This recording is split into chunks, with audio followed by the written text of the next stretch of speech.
Right now, beneath your feet, the ground feels permanent, solid, unchanging, like it has always been there and always will be. But there was a time, not so long ago in cosmic terms, when none of this solidity existed. When the entire surface of your planet was liquid fire, when the sky rained molten rock, when the air itself was poison, when the word Earth meant something that would have been completely unrecognizable to you. That time had a name. Geologists call it the Hadean, and it was exactly as bad as it sounds. The Hadean Eon lasted from the formation of Earth, roughly 4.5 billion years ago, to about 4 billion years ago. 500 million years. That is longer than the entire history of complex animal life on this planet.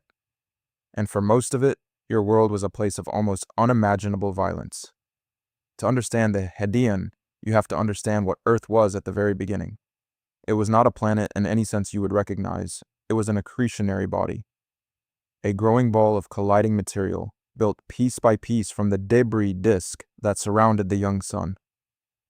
Every collision added mass. Every collision released heat. And heat in the early solar system was everywhere. Physicist George Wetherill was one of the first scientists to model this accretion process in detail, running computer simulations in the 1970s and 1980s that showed how rocky bodies in the inner solar system would have grown through increasingly violent collisions. His models revealed something important.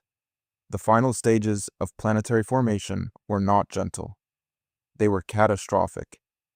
The last few large impacts that built Earth to its full size would have released enough energy to melt the entire planet down to its core. So that is where the Hadean begins, with a completely molten world. The surface was a magma ocean, not a lake of lava, not a volcano field.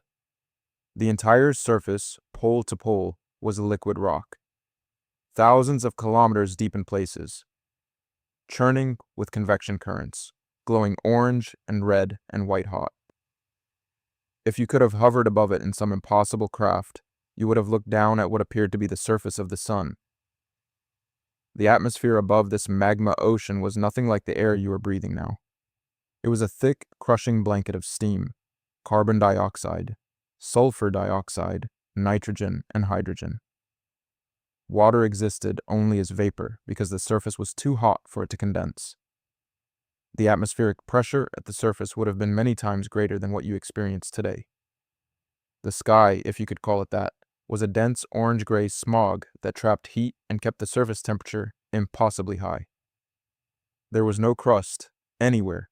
The concept of solid ground simply did not exist on early Hadean Earth. Any rock that attempted to solidify at the surface was immediately remelted by the heat radiating from below and the constant bombardment from above. And then something hit. Roughly 4.5 billion years ago, give or take a few tens of millions of years, a body approximately the size of Mars collided with the proto-Earth. Planetary scientist Robin Canup, whose computer simulations at the Southwest Research Institute refined our understanding of this event enormously, has modeled this collision in extraordinary detail. The impacting body, which scientists have named Theia, struck at a relatively low angle, not head-on, more like a glancing blow from the side. But a glancing blow from a Mars-sized planet is not gentle. The collision was so energetic that both bodies were partially vaporized. Rock became gas. The outer portions of both Theia and early Earth were blasted into orbit as a superheated cloud of rock vapor and molten debris. The remnant Earth, now partially reaccreted from the collision debris, was even more thoroughly molten than before. And in orbit, the debris cloud began to cool and clump together. Within a geologically short time, perhaps as little as a few thousand years, the debris in orbit had gathered into a single body. Your moon. The moon's presence changed everything about the early Hadean. It was much closer than it is today, perhaps 20 times closer. At that distance, the tidal forces it exerted on the molten Earth were enormous. The magma ocean sloshed. Tidal heating added even more energy to an already overheated surface, and the newly formed moon itself was partially molten on its near side, radiating heat back toward Earth. Meanwhile, inside the planet, gravity was doing something crucial. The heaviest elements, iron and nickel, were sinking toward the center. This process is called planetary differentiation, and in the Hadean, it was happening on a global scale.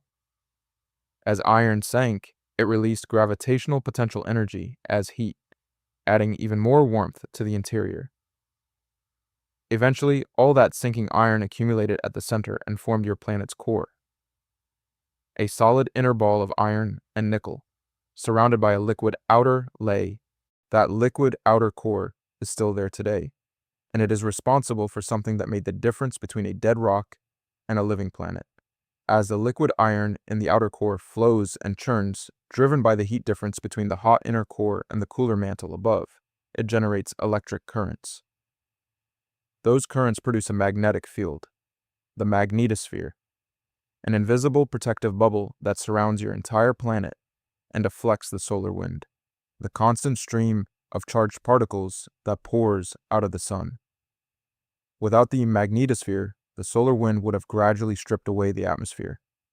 Without an atmosphere, no liquid water. Without liquid water, no life. The magnetic field was born in the Hadean, and it has been protecting your planet ever since. But the Hadean was not done being violent. As the surface slowly, over tens of millions of years, began to cool enough for the first thin patches of crust to form, and new assault began from above. The early solar system was still full of debris. Leftover planetesimals, asteroids, comets, and rocky fragments that had not been swept up into planets were orbiting the sun in chaotic paths. Many of those paths intersected with Earth. The period known as the Late Heavy Bombardment, centered around 3.9 to 4.1 billion years ago, was when the inner solar system experienced a dramatic spike in asteroid impacts. Scientists including Ryder Graham and others analyzed lunar samples returned by the Apollo missions and found that many of the moon's largest impact basins were formed in a relatively narrow window of time. The same bombardment that scarred the moon was hitting Earth with equal or greater intensity.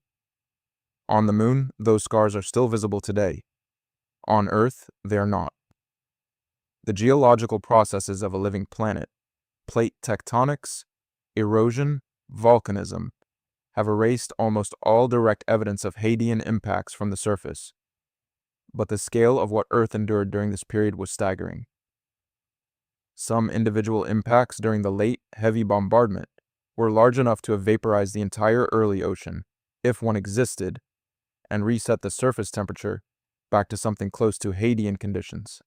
The water question is one of the most fascinating puzzles of the Hadean. Where did Earth's water come from? Your planet formed in the inner solar system, close enough to the sun that water ice could not have survived in the original accretion disk. Whatever water Earth has today arrived later. Some of it may have been delivered by the same asteroids and comets that bombarded the surface during the late heavy bombardment. Carbonaceous chondrite asteroids, among the most primitive objects in the solar system, contain significant amounts of water locked in their minerals. As they slammed into Earth, that water was released. Geochemist Connell Alexander and colleagues at the Carnegie Institution have spent years analyzing the hydrogen isotope ratios in different types of meteorites and comparing them to Earth's ocean water. The isotope signature, the specific ratio of regular hydrogen to heavy hydrogen called deuterium, acts like a fingerprint, tells you where the water formed. The work suggests that carbonaceous chondrites are the most likely source of Earth's oceans. Your oceans arrived, in the most literal sense, as the payload of ancient asteroid impacts. As the Hadean wore on and the bombardment gradually slowed, something was changing. The surface temperature was dropping, slowly, unevenly, with constant interruptions from new impacts and volcanic eruptions, but dropping nonetheless. The magma ocean was crystallizing from the bottom up as pressure increased with depth. The first minerals were solidifying. The first thin, fragile patches of solid crust were forming at the surface. only to be destroyed again by the next large impact, or dragged back down by convection. Remelted, recycled. But the oldest surviving material from this period tells a remarkable story. In the Jack Hills of Western Australia, geologist Simon Wilde and colleagues discovered something extraordinary in 2001. They found zircon crystals, tiny mineral grains, that dated to 4.4 billion years ago. These are the oldest known materials on Earth, and they contain chemical signatures, specifically their oxygen isotope ratios, that indicate they formed in the presence of liquid water. Liquid water, at 4.4 billion years ago. Deep in the Hadean, this was surprising. The conventional picture of the Hadean as a uniformly hellish, ocean-free environment was more complicated than it appeared. There may have been pockets of cooler crust, shallow bodies of liquid water, early ocean basins forming and reforming between the constant impacts and volcanic resets. The Hadean was not a single, static state of maximum violence. It was a dynamic, evolving period, brutal by any standard, but not without the occasional transient moment of relative calm. And it may be in one of those moments of calm, in a shallow hydrothermal pool, or along the edge of a cooling impact crater, or deep below the surface near an underwater volcanic vent, that something crossed the line from chemistry to biology. Whether life actually began during the Hadean is still unknown. The evidence is indirect and hotly debated, but nothing in chemistry or physics rules it out.